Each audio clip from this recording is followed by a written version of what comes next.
right, thanks, Brian. So yeah, I'm kicking it off here. We're going to talk a little bit about winter wheat. We use that in our cropping program.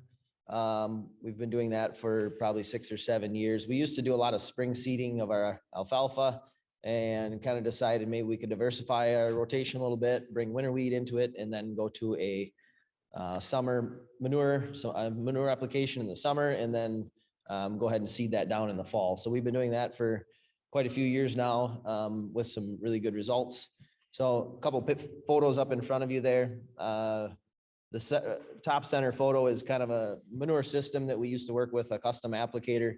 And that was the way we were applying most of our manure 5 or 6 years ago, was kind of a chisel plow type toolbar and doing most of the manure that way in the spring and fall generally, some in the summer also.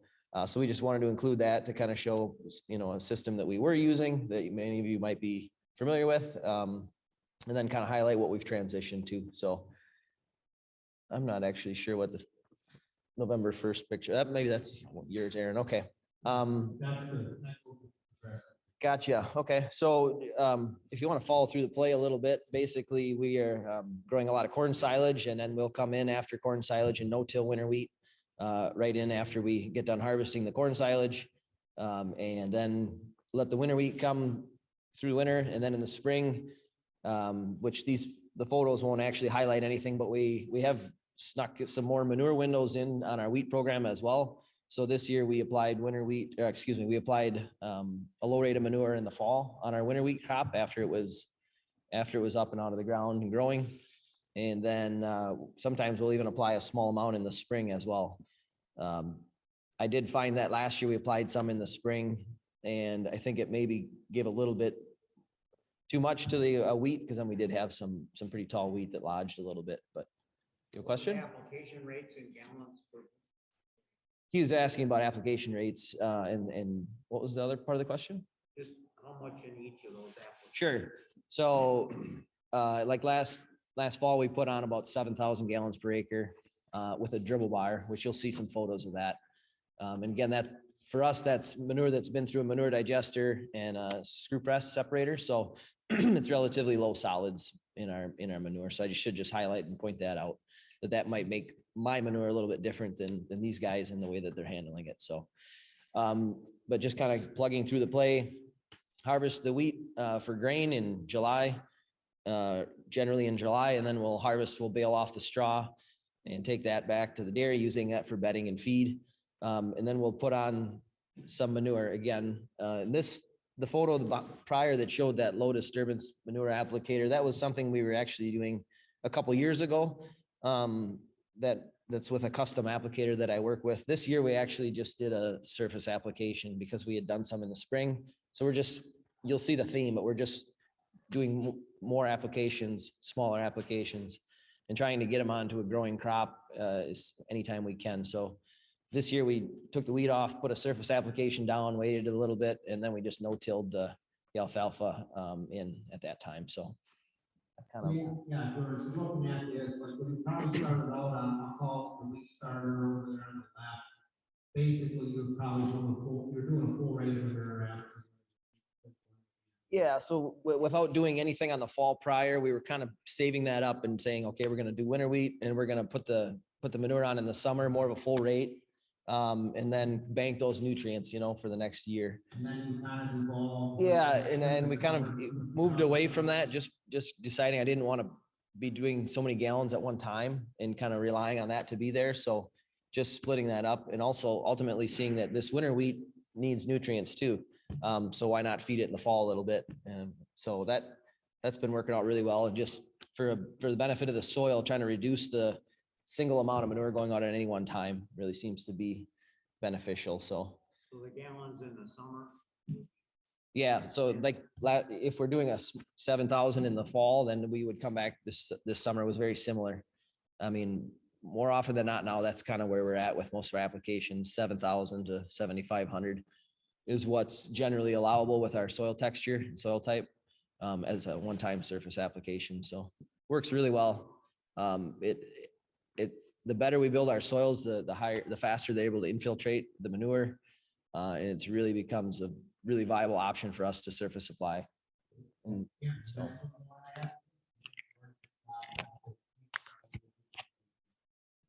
Yeah, I would say that Jordan, he hit it on the head there. We do things a little bit differently. We've just introduced wheat into our crop rotation in the last 2 years. So we have about 150 acres of wheat. And then we're not necessarily seeding down alfalfa on it, but we're running that cover crop after the wheat is taken off. But, you know, to start back with the corn silage, it's the same thing. We no-till the wheat in, and then we're going to try this spring surface application of about 6,000 to 7,000 gallons on top of the wheat, you know, with the urea prices the way they are. It's going to be something new to us. We haven't tried that before. But then when the wheat is harvested off, we come back with a multi-species cover crop. Either we, depending when our manure applicators can get there, we either seed that multi-species cover crop after the straw is harvested and then put the manure on, or if the manure guys are there waiting for us to get the straw off, we'll go and surface application of that manure, and then 2 or 3 days later go out there and no-till that cover crop in. And then that also gives us an opportunity in fall and September when that cover crop is knee high, if we want to go back out there again. So that's your picture there on the right. Yeah, the one on November 1st, there's our picture. So depending where we need our nutrient needs or what our soil is like, what fields we can get on, that gives us an opportunity to either put that second application on in November and let those cover crops suck it up, or we can leave those fields to the following spring that are going to go into corn. And we can go out there that following spring and put our 7,000 to 8,000 gallons on. But same thing as Jordan has done. We have split our applications. Instead of putting those full rates on in spring or fall, we're coming back to these fields multiple times. It was a learning curve for the manure guys. You know, they like to set up and get it all out, but I think they understand the economic benefits of why we're doing this now, and they have bought into it too. So you're moving a little more, you're paying for a little extra setup costs, but I truly believe that our soil health is so much better by putting less on more times. Yeah. I want to just kind of highlight, as this relates to the topic here today, the main reason that we kind of were looking at wheat and as it relates to manure is, you know, you're putting that manure application on in July and August, and generally those are drier months of the year. So we're really hitting soils they're very, very conducive to manure application and having the equipment out on the field versus early spring, or, you know, just opens up again the theme, the window. So it's really a great window to be out in the field applying manure to soils that are conducive to that. And it actually works well with the manure applicators in August. I mean, I don't want to say they're ever looking for work. They're always busy, but it's not as busy time of year for them. So it's a lot easier to get them in there in August and get a lot of that product out to help get the pits down too. Okay. This probably related some of the key points here.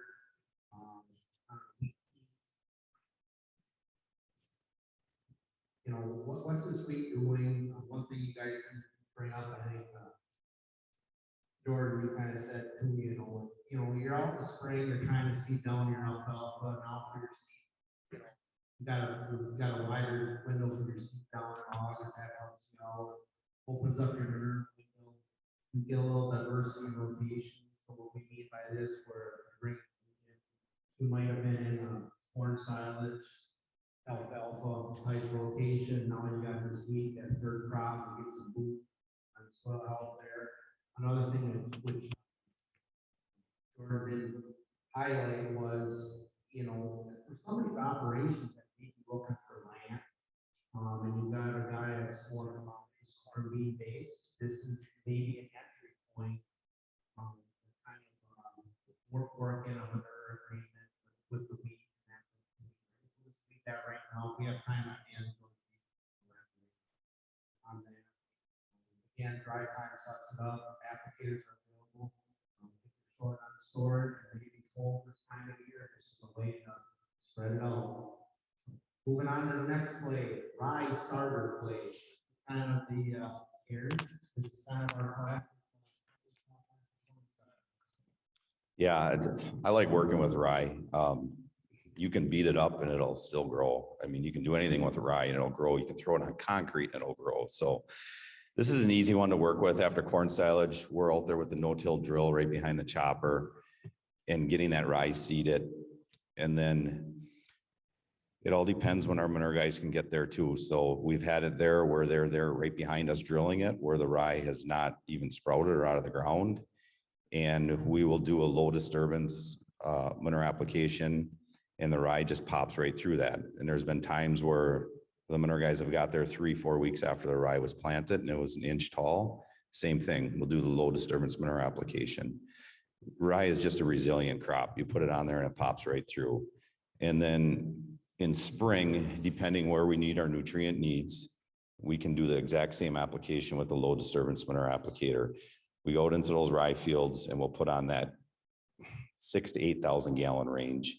Not too much, you know, and then it incorporates it a little bit. And we've been fortunate, the last 2 springs have been dry, where we have not disturbed that soil a whole lot. So we let that manure soak in, depending when they come. You know, if we can get there in April, we don't usually plant in Kiwani, plant corn to the 2nd week of May. So that rye takes those nutrients up, and we go in there and we've been planting green the last 2 years. We've been fortunate that we haven't rutted those fields up. And I think the soil health benefits helping us by not rutting those fields up. So we get in there, we plant green, and then we terminate right after. That's a picture right there. You go away. Yep, and that field probably had you can kind of see the diagonal mark there. That was probably a manure application in spring. And it's the rye, I think everybody knows rye will grow, my gosh, it seems like some days it'll grow 2 inches a day. So we've been fortunate with that crop. It's been working great, planting green, and we're going to continue using this program moving forward. It just, we have the heavy red clay soils by the lake there, and it just seems to mellow those soils out so much. You get in there with the planter and it just closes perfectly. I don't know that I would necessarily add a lot to that. We're doing very much some similar things on fields that we're not doing winter wheat or triticale, which you'll hear about, where we have rye on those fields. So again, small application in the fall anytime, and surface application for us is even, you know, less detrimental to the rye, right? But the low LDMA is no issue either. And then planting green, where we've planted killing before, killing after, planting green. I really do like planting green. Last year we had some little learning that we had to have happen there with some drier springs versus wetter springs, but that was a learning experience. The one thing that I thought was this is something that's, I think, very overlooked is your rate of rye. Now, Aaron, if you look here, George, you're more around the bushel. We're down more around 30 to 35 pounds. You think that the bushel seed would make a difference. Can you guys explain your plan? Traditionally, yeah, we've drilled about 50 pounds-ish of rye, and honestly, we actually cut back last fall after what we saw in the spring. We realized we were probably putting down a heavier rate than we needed, so we actually cut back our seeding rate last fall on straight rye, and then we also did some blends with barley to try to get a little bit of a layered effect of overwintering cover and some winter terminating cover.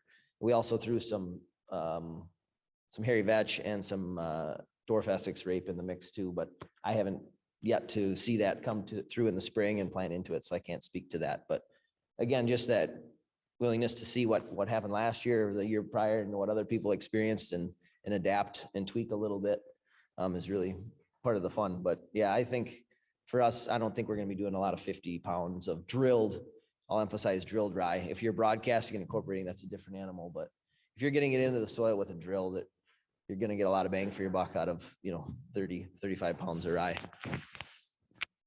Yeah, so I'll add to that. When we started this process, I don't know if it's been 3-4 years ago already. I think we started at about 60, 65 pounds of rye, and that was way too much. With our nutrients in our soil and putting this manure on, that rye just took right off and made a really great cover. But we found it a little more difficult to plant into that in spring. So we've been ratcheting down. I think we're down to that 25 pound range now. So when you go out there in spring, you'll see rye plants.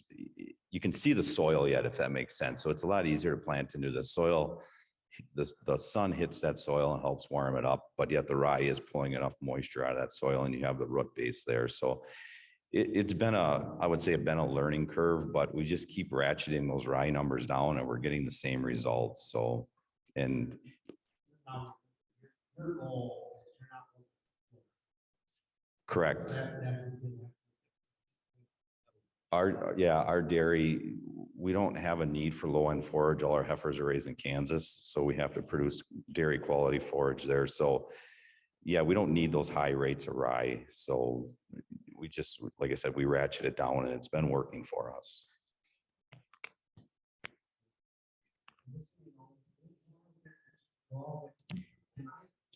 I'll let you have one question, but yeah. Corn silage harvest usually averages that 15th of September to the 25th of September. You know, there's been years we've planted rye on November 1st and it hasn't came up, but in the spring it's there and it's right there with the stuff that you plant in September. So like I said, it goes back to that resilience of rye, that stuff you can throw out there when it's 33 degrees and it'll be there the next spring. So that's why I like rye in our system. We've dabbled a couple little other things, but I always seem to go back to rye.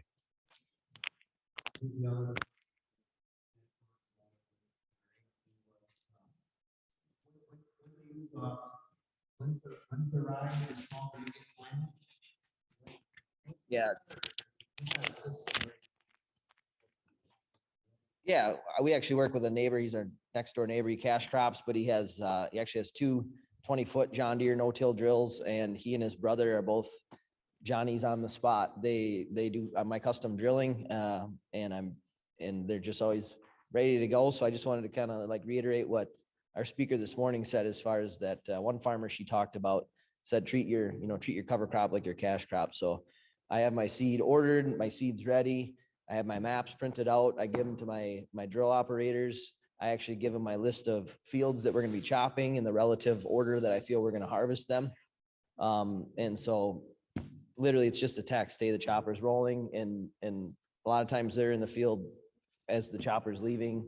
I mean, and it's particularly with Triticale, the timing is even more critical, but with rye, it's every day is growing degree units. So we're just trying to capture those. So. Okay. Let's move on to the Triticale.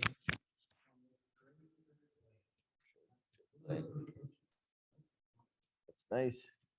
I can't see him as good. I think what I'll do is just run through the play a little bit and then that might be a little bit easier. Yeah, some nice pictures I sent that you incorporated there. So I think what I'll do is run through the play and then I'll just reiterate what the photos are stating there. So yep. So Triticale is again, we're kind of coming after a corn silage harvest there. So that would again be that mid-September in theory. And like I just said, we have the Triticale loaded up. It's in the drills. You know, the drills are set. We're ready to go. And that's usually 120 to 125 pounds. So this is Triticale. This is the cereal forage that we're planning to harvest and get as much yield as we can on that. So this is only my second year now doing the Triticale, but last year, hopefully it wasn't just an anomaly of a spring that made it work really well, but it was very successful. So we drilled that after last year's corn silage and came back in the spring. And we actually put manure on it in the fall. We dribbled manure on it. Then we came in the spring and dribbled manure on it again. So this is at 6-ish thousand gallons to 7. Then we came in and then cut the Triticale down, tedded it, merged it together, chopped it. Down in the bottom's a picture of chopping there.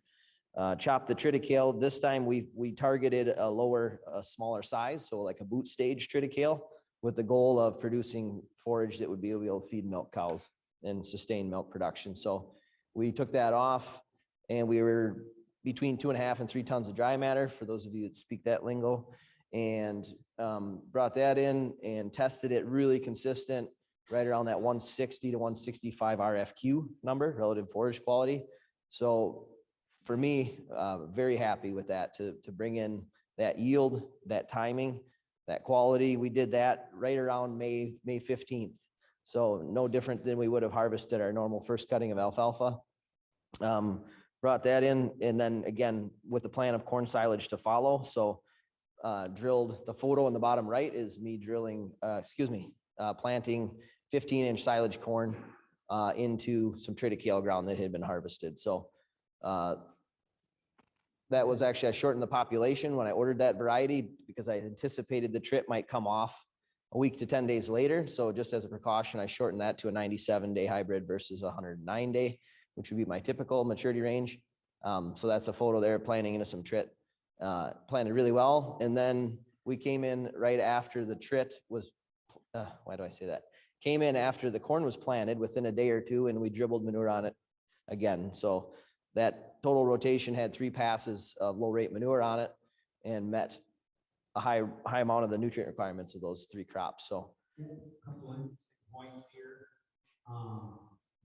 These guys here, 2 things, are playing around with doing some manure applications. The other thing I want to point out is if you look I at didn't that notice that. board, with putting manure on it, it's not broken not with down. separated.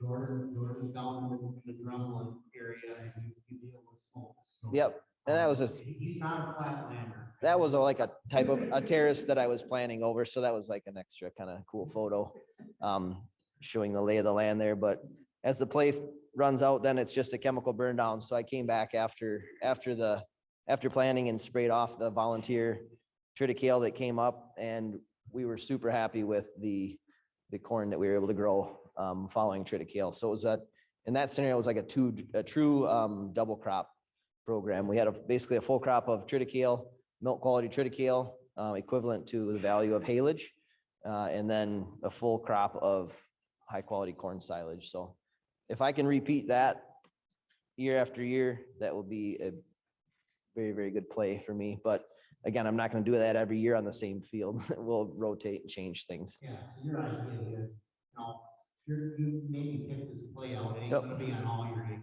Do you want to go back one slide quick, since we had the pictures? Let's see. There was a photo there. I drive the top left is a photo. We drilled some triticale on September 25th. So right after we harvested, we got the triticale in. And then I was driving home on October 11th, and I'm like, that looks nice. So I snapped a picture, and it was hard to believe how thick and how solid that was already after a very short period. Then on another field there in the middle, that's triticale. We were again just dribbling that 6,000 to 7,000 gallons on that. And then we came back in the spring on another field, same thing. You can see it's quite a bit thicker there after greening up in the spring. Then the bottom left was chopping trit. And then the middle one there is the picture of the triticale bunker. And I think I sent you the quotation. This is what it looks like when you underestimate the yield of your winter triticale. So that bunker was bursting. And again, really happy with that program for us this year. How many units of nitrogen do you end up then over those split applications? That's a good question. Like total units of N utilized through that rotation. I don't know exactly what triticale is. I want to say it's 70 to 80 units for triticale crop. I'm not sure. And then the corn would be your standard, 180 units, whatever your yield goal is. But it's a good question. So. Okay, let's move on to the wheat rate. So we're gonna talk a little bit about this, right? There's some really interesting topics. Both these fellows, and we'll get to Jacob here.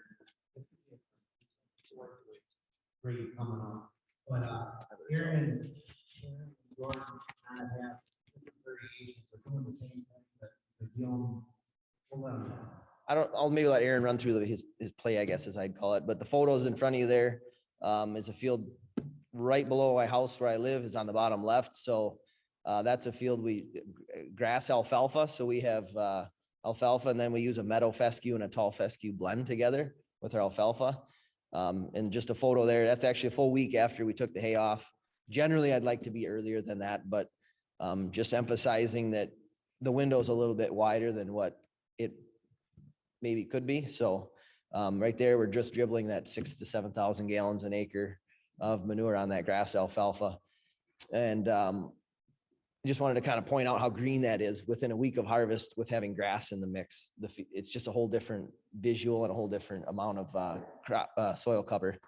Then the picture on the right, I was actually doing some spraying there, and I had to actually stop and because I could just see this pattern in the field. So I actually stopped and took a picture, but that just points out where that was a grass alfalfa field that we had dribbled manure on. And anybody familiar with hosing knows they usually run on a diagonal from the longest part of the field to the other longest part. But anyways, you can see where they had come in on an angle and turned and headed back the other direction. And it was super, super visual on that grass crop where the nitrogen from the manure had been hit and where it had been utilized. You can see that very green going and coming and turning back, and then kind of those yellow triangular areas where the manure had not gotten to. So it was just a really great visual confirmation that the nitrogen, that we're putting out in our manure is going to good use in a very short period of time. So, but I'll let Aaron run through kind of how they do theirs.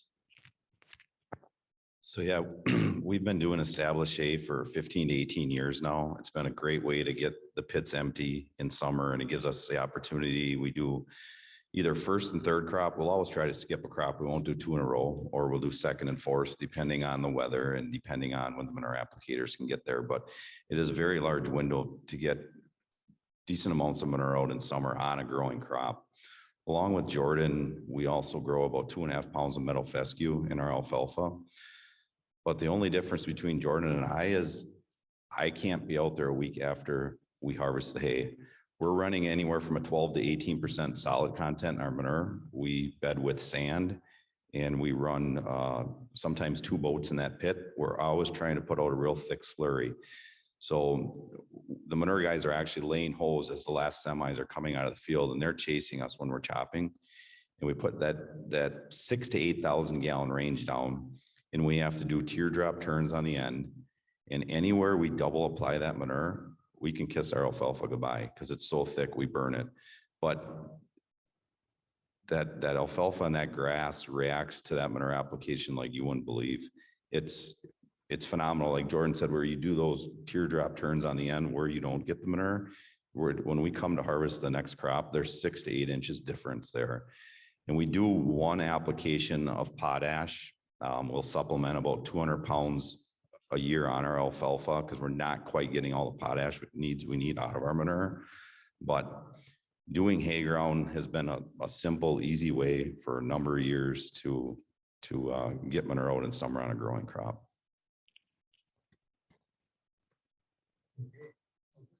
Key points here, other things. Jordan, one thing I thought was interesting was how you establish your grass alfalfa. And you're coming back, you said typically you're about 5 to 10 pounds of grass. Yeah, so that's a little bit of the complexity of managing the winter wheat to seeding down alfalfa with grass. Is after a winter wheat crop, you're always going to have some volunteer wheat. So we're direct seeding the alfalfa after winter wheat. Then I'll come back after the winter wheat, the volunteer wheat is up, and spray that to kill the weed off. And then we'll come back the following spring and no-till the grass seed into the alfalfa. So the alfalfa is already established and growing. So we're kind of splicing the grass back into the alfalfa. So we'll run a little bit higher rate of grass because there is going to be some competition with that alfalfa that's already growing. And your manures ran through this key point. Yeah, this is a key point. So we don't want people to make a mistake and think they can go out 10 days after they've taken hay off and dump thick manure on it. And then those panelists were the dumbest bunch of guys. No, so, but yeah, ours goes through a manure digester, a screw press separator, and then goes to our pit. So the liquid that I take out to the fields is 4 to 5% solids. It's very liquidy. The nutrient content is great, but the solids are lower. So again, it could run or move if it's on a slopey area, so that it would require some incorporation potentially, but that's why we're cutting those rates down in more frequent passes. Yeah, you're a little more, by doing that, you're a little more 1 to 4 days, you're a little getting on. Yeah. You're not as tight. It's not, yeah, he's definitely got the pressure on to get that done, or it's not a kind of a no-go. And honestly, we will go back-to-back crops if the weather works. We're not that as fussy about it, I guess, with the manure that we're using. The crop tends to persist through that, but yep. And we will use some supplement with some potash. We can't meet the total removal with a good alfalfa grass crop with just manure. So we're supplementing that as well. And Aaron, you actually indicated you kind of take your dibble actually just goes get rid of alfalfa. You're playing with that. Yeah, so last Side last year we grew about 45 to 50 acres Italian ryegrass, and we fed it to two pens in the barn and did some trials. We've seen great results with that. So moving forward this year, I have all the alfalfa ordered, but I told the seed dealer that he's probably going to take it back. We're going to do all Italian ryegrass, and I think that's going to open up our window and we can get more of these nutrients out in summer. On Italian ryegrass, I've talked to guys that go out there 10 days later when it's 8-10 inches tall and they put it on and it sucks it up. So we're going to try transitioning our dairy away from alfalfa into this ryegrass. And as long as we can maintain milk production and components, I think it'll be a good fit. Last year we took 5 cuttings and we averaged just under 10 ton of dry matter. So we're doubling. We can bring our alfalfa, instead of 600 acres of alfalfa, we're hoping we get that down to about 350 acres of Italian ryegrass. That'll open us up for more wheat and more diversified cover crops along that line. So if everything works out the way the book says it should, it's going to give us some more opportunity. Correct. That's an annual. Yes. Everybody looks at the playbook.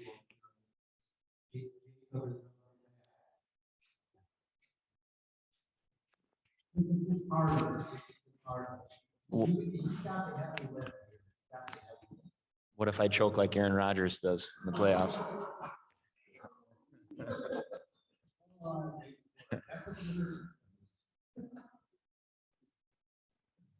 Okay, so now these two guys did a great job. They stole a little bit of my thunder, but I'm going to talk about some alternative forages that we plant. The main ones being sorghum sedan grass, photoperiod sensitive BMR sorghum sedan grass. So unlike Aaron and I don't know, Jordan, you guys have heifers? Yeah. We raise our own heifers and then we custom raise heifers too. So we have a lot of mouths to feed. So what we're trying to do on all of our acres is maximize the amount of dry matter on every acre that we grow and manage. So do you want me to start with the? Yep. Yeah, so this is a little bit confusing, but it's something that we've been doing the last couple of years is double cropping pretty much every acre that we have on the farm. So we'll just start on top with the corn silage comes off. So like we have some early corn silage and some later corn silage. We have our heifer farm and then our home farm. So usually our home farm, we chop that corn silage first. It's our higher yielding silage, and then it's also some BMR that we grow. But so on this graph, it has the corn silage, which is the later harvest. So that we use rye, like these guys said, we do about 2 bushel of rye per acre. We combine our own seed, and depending on the germination, might have to bump that up a little bit. But that rye then we use, then it splits off. This year we did an early forage harvest of rye and triticale, like Jordan was talking about, for dairy quality. So we did that this year, and we're really happy with the yield. We probably need to put a little bit more nitrogen fertilizer on it next spring to get our protein levels where we want them to be, like in the upper teens, to replace alfalfa completely. But we use that as our forage source. Kind of like Aaron was said, we're trying to go away from alfalfa, growing alfalfa, just because we can't get the tons of dry matter per acre that we can off of this double crop system. So we had to supplement a little bit more canola meal into the diet, but when you break down the numbers on what it costs to grow a ton of rye or triticale versus a ton of alfalfa, the numbers are, there's a big difference there. So anyway, on the left side, the rye that we take off early, which is kind of like Jordan said, about right before our first crop alfalfa comes off. So for us, that's like the end of May.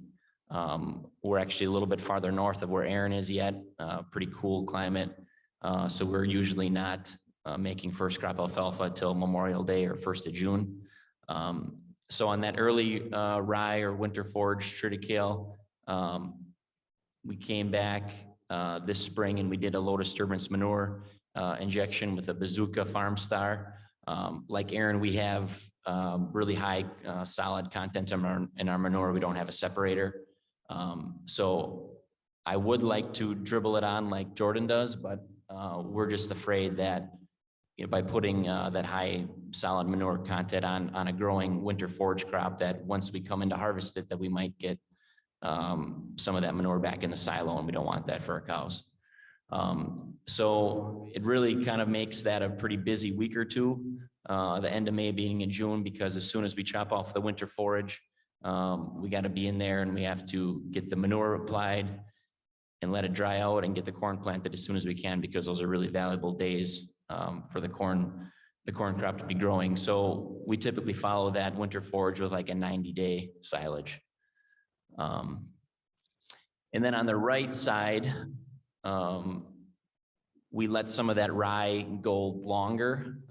We let it head out. It has a lot less protein value, but a lot more fiber. And then that we use in our heifer diets for like pregnant heifers and dry cows. So then that's usually about the second or third week of June that we do that harvest. So after first crop is done, after all the corn is in, we do that winter forage harvest, and then we come in with that BMR sorghum sedan grass. And this actually works out pretty well, because sorghum sedan really needs a warm soil to grow. It needs to be about 60 degrees. But we'll come in after that winter forage is off. We'll do a low disturbance manure injection, plant the BMR sorghum sedan, and then let that grow for about 60 to 75 days. It really grows fast with that heat. Finally by the end of June, it starts to warm up by us. We get some nice warm days, and then July and August, we have heat, but then by the end of August and September, the nights really cool down. And we've kind of found that it's best for us just to get the sorghum sedan off. It has a little higher moisture content, which is something that we struggled with 2 years ago when we were trying to get it in between rains. But this past year, we had a nice week of weather at the end of August to get the sorghum cut. We had to let it lay a couple days, and then that makes really good dry cow feed and heifer feed. So then on this picture, this is actually from 2019. So then after the sorghum comes off, we're coming in with an application of manure again, either before we plant the triticale, or if we can't get our manure on right then, we'll plant the triticale and then do the manure application like in November.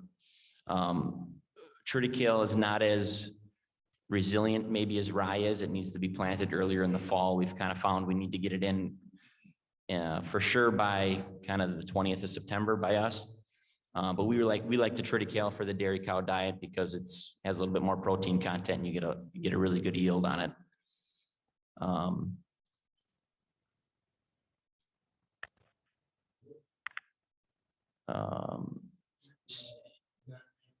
Yep, so we got back the trit, so then we'll go back with that triticale.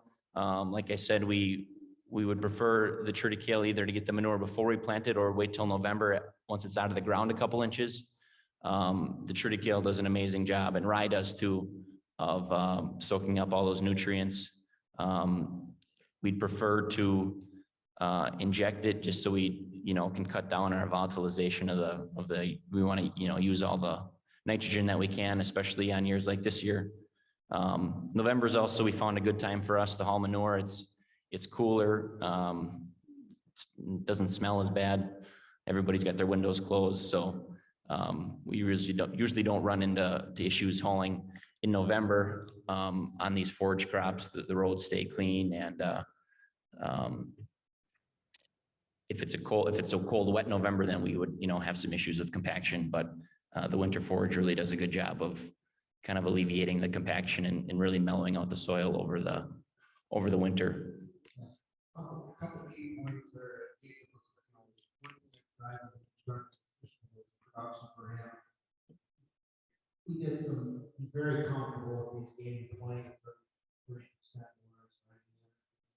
For those of you in the back that can't see that chart, basically what Jake's looking at is generally he's around 7.5 months of dry matter. It's just corn silage and oil. Then you look at conventional alfalfa, you're around 4 months of But, we'll show the other flip side of this. Jacob, when you look at the winter forage and you're still coming back and you're up to 6 pounds of corn, you're around 9. That's part of what's driving you. Yeah, so, you know, we have to plant shorter day variety corn, you know, so we're not getting, you know, the full 7.5 ton of dry matter corn silage that we used to get when we'd plant the 100+ day corn silage. But, you know, by getting that 2.5 to 3 ton of dry matter on the winter forage, you know, that's where we can see that we can increase the yields by 20 to 30% on a typical year. Yep. Another key point here, look at his rye rate. He's after bushels of rye.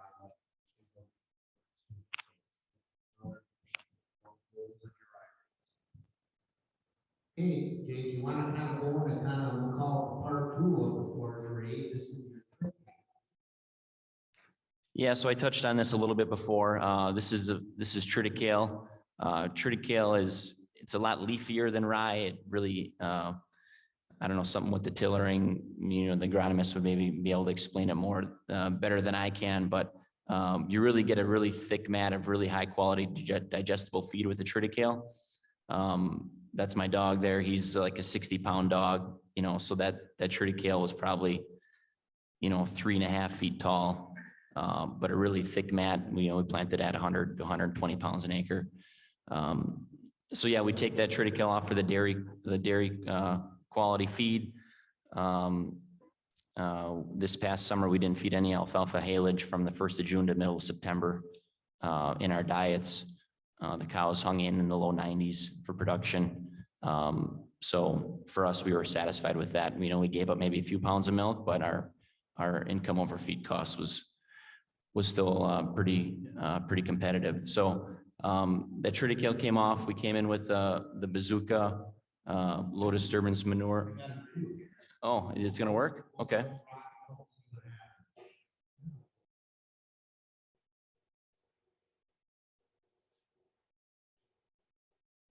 So we're putting on 10 to 12,000 gallons per acre. And, you know, you can't even really tell you're really hauling manure, right? So that's, you know, we're getting the manure right down into that thick mat of the Triticale roots. So this was this last June. We had a really hot June. I guess everybody did, right? It was 90 degrees and so I did have a little bit of trouble with the fields turning really hard on me. That rye or Triticale, once you take it off that ground, can turn hard really quick. It kind of bakes in the sun. On a typical year, we'd get a little bit more rain, you know, to kind of mellow the soil out. But I did see that where I had this manure injected, my corn planter didn't really have any issues no tilling the corn into the ground. On the headlands where they turn around, it was hard to get the corn in. So if we do have a year like that again, where the ground is as hard as it was, I might have to go over and lightly disc the headlands or some of those areas that didn't get manure. But we're really happy with this system just because we can get the manure on ground that's really suitable for, you know, to soak it up and to not lose any of our nutrients.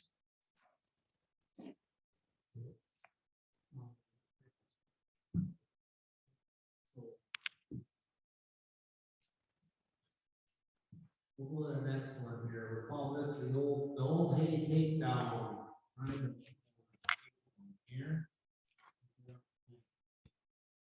So yeah, what we do after we take our hay acres out, I know there's guys up by us that leave it into the following spring and they spray it with Roundup and they'll no-till into that hay. But what we're seeing on these heavy red clays after 3 to 4 years of traffic with semis and triple mowers and mergers, that we compacted that ground pretty hard. So instead of taking that 4th cutting off, we're sacrificing that 4th cutting, we're biffing it down with Roundup at the end of July. And then we'll come in with a multi-species cover crop. We'll drill that in. And we have radishes, turnips in there, annual ryegrass, I believe, or clover. I can't remember what I'm looking at my mix, and then rye. But we'll get some deep rooted plants in there, and it seems like those turnips and those radishes really help to pull that compaction out. And then that rye will overwinter, and in spring those alfalfa fields are just really mellow. So we'll same thing there. We'll low disturbance manure application, or we will use a dribble bar on top of that cover crop after it's planted. You know, we have anywhere from the end of July all the way through the end of November or beginning of November to apply something to that growing cover crop, or we can utilize that land the following spring too. Those fields carry very well in spring because you have that root mass there from the alfalfa and those cover crops. So it's been working for us to take the alfalfa crop out after third crop, get that cover crop established the end of July, because that extra month up by us, if we wait till fourth crop is off, which is the third week of August, we just can't get those radishes and turnips developed enough. So by getting that extra 30 days, 28 days on there has been making a world of difference.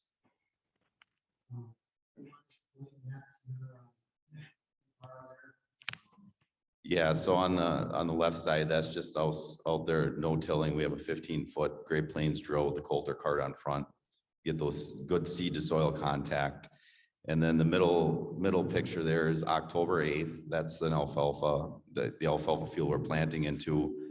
And then on November 30th, Right Way Applicators was there. We're putting on, that's their low disturbance manure tool there. It's just a coulter cart, kind of like the bazooka that Jacob uses. And I believe we were putting on about 8,000 gallons. You know, we always shoot for that 6,000 to 8,000. We'll push 10,000 sometimes, depending on how our soils are. And we always leave that up to the applicator and the tractor. We've been working with the same company for 15 years, and they'll call back to me and say, you know what, Aaron, I feel we can push it up to the 8,000 range, or nope, we got to back down to 6. And it works really well. Those guys can read the soil great, and we kind of leave it up to them, and then we adjust our plans going into spring. Okay, how many gallons do we need to finish off our nutrient needs? So it works very well. Again, I kind of there. You know, that extra 28 days, let that cover you. Again, you're spreading out the period. Kind of a final play here. I guess we'll stick with Aaron. So interseeding, this has been working phenomenal for us for the last, I'm going to say 4 or 5 years we've been doing it. The first year we started, we had a high boy come in and airflow it on, would you say? And that didn't work very well. And then we did that at Tassel, and we found out that we couldn't get the rye established with the shade of the corn. So the following year, what we did is I had my local co-op come in with their spinner truck. We spun it on, took my 12-row cultivator, cultivated in, got good seed to soil contact. We did that the following year. We were putting it on at the same time we were putting our urea on at V3, V4. It worked very well. But I didn't like the amount of soil disturbance we were getting with that 12-row cultivator. And we were also leaving big ridges in the field. The semi-drivers didn't like it in fall. So we hooked up with Brown County, and we've been renting their interseeder for the last, I can't remember, it's 2 or 3 years. And we're planting 3 rows in between the corn row, and this has been working phenomenal. And I don't know why it works so well by us, if it's because of our proximity to Lake Michigan. You know, our closest land is 100 yards off the lake or less than that.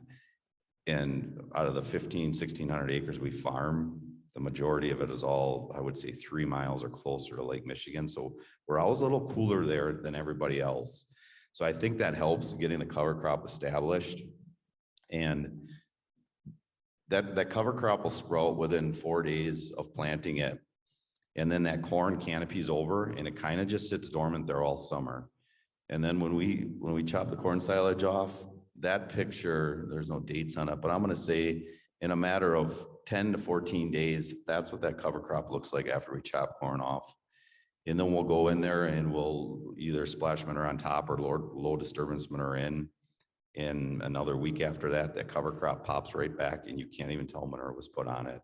We're actually going to increase our acres again this coming year, because the hard part is at fall to try to get that guy in that drill behind the chopper. sprinklers. Now, if we can up these acres in end of June, beginning of July, where we're looking for stuff for the guys to do, get somebody out in the interseeder and go start interseeding, that relieves the pressure in fall of trying to get that rye crop in. That mix is red clover, crimson clover, annual ryegrass, and hairy vetch. Is what we. Yeah, there's it, and when the sunlight hits that, when the corn is chopped off, it takes off. This fall in November, it almost looked like we could have went out there and harvested. It was probably, I would say, 8 to 10 inches tall and a nice thick mat in there.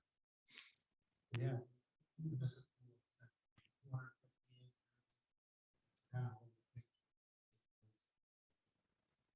Yeah, it relieves the workload in fall then when you have to finish no-tilling the rest of those acres. So we really like it. It's been working well for us. So with that, what we're gonna do here is kind of bring this back around with questions, which is good. I'm sure there's gonna be a lot of them. But we kind of discussed some opportunities here, how to make applications throughout the growing season. I think that one thing Jacob brought up was you just had you had a meeting with your crop consultant here on organic.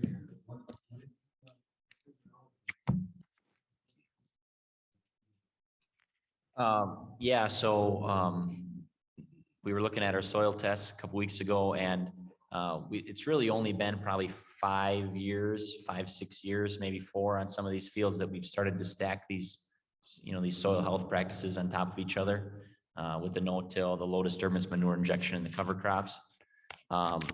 But what we've been seeing and we saw is that we're already gaining about 0.1% of organic matter on these soils, and that's just in the first 4 or 5 years. So I think that's kind of exciting. We're all big on soil health, and we should be, right? That's the future of our farm. So, we can start building these organic matter numbers back up.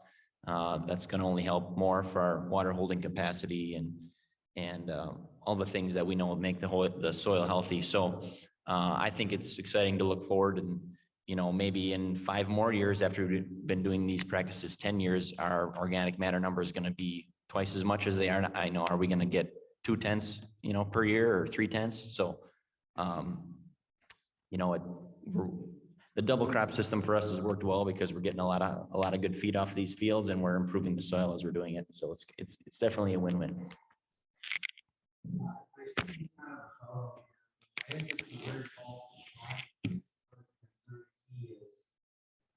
As an industry, we put this slide up here 6, 7 years ago.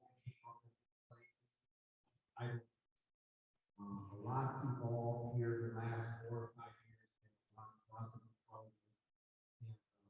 People behind the scenes, PLRI, network, producer-led water kits, a lot of partners. I don't want to name somebody, but it's really been a neat effort to actually evolve these systems. One thing I'd like to add is one thing that we had to do is an educational piece of this with the landlords and neighbors, being that when they see the manure set up on the field 3 times a year, there was a lot of questions as why are you, they were thinking we're doing the things that we were in the past, putting it all on, and then we were doubling and tripling our rates. So I think once we had these conversations with the neighbors and the landlords, they understood what we were doing with the soil health part of it, the cover crops, and they were a lot more appreciative or open to why we're doing it. So that was one part we don't want to forget about, is let's let our neighbors and landlords know why we're coming to these fields multiple times.